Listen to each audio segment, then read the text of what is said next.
Well, I was involved in politics because my parents were very active, and I worked in the Kennedy campaign, which was a Western State headquarters in San Francisco in 1960, and ultimately went to work for Pierre Salinger, who was press secretary. I had just returned from lunch, and the phone rang as I walked in the door, and I answered the phone, and a voice said, "This is so-and-so from UPI, and I'd like to clear so-and-so."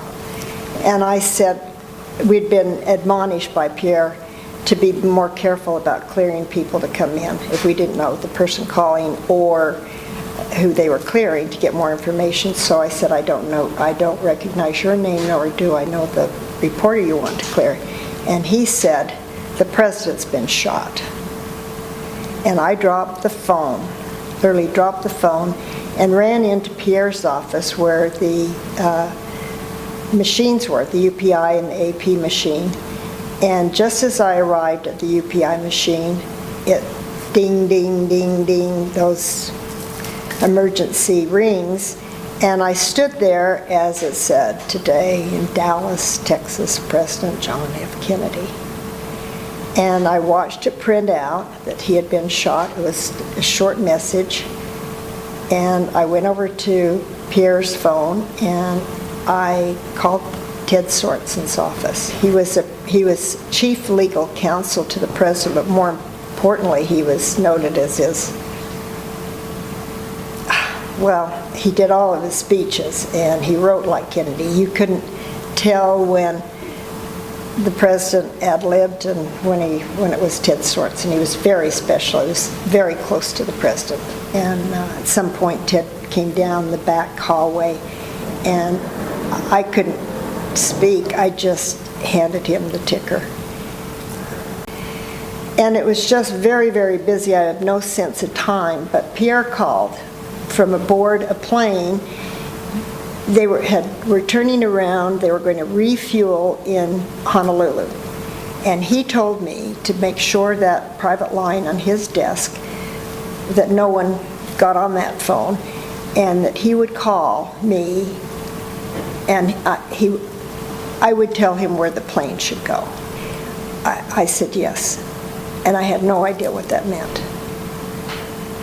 And sometime later, Mac called from Dallas, and he said, "Nancy, when Pierre calls you, tell him the plane should go to Washington." And at that moment, I understood what it meant, that Pierre was with these cabinet members, and I believe Rusk was on that trip, who was Secretary of State, and maybe even in Magna, but there were 5 or 6 members of the cabinet. And so that meant that if the president were alive, the plane would go to Dallas. And the fact that Max said the plane should go to Washington, I said, "Oh no." And he said, "You don't say anything because it hasn't been announced." And so I think the fact that at that moment, I don't know, something happened. You never know what you're going to do in a crisis. And I would have said, if I knew that the president was dead, I would faint, or I would become a screaming maniac. And something happened at that moment, and I just sort of shut down, and was told that I did a very good job managing the press office because it wasn't real for me. And I didn't really accept it for a week or 10 days later. I thought I had the flu or something, and at that point I had, I guess, the closest thing to a breakdown I've ever had.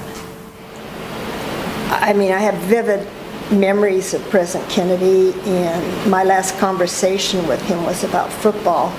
The day before he left on this trip to Texas, he told me that I was going to go to the Army-Navy game, which was, I couldn't believe it. I was so excited, I could hardly stand it. And I asked him why I was going to go to this game, and he said, "Well, after me, you're the biggest sports fan in the White House, so I think you ought to go.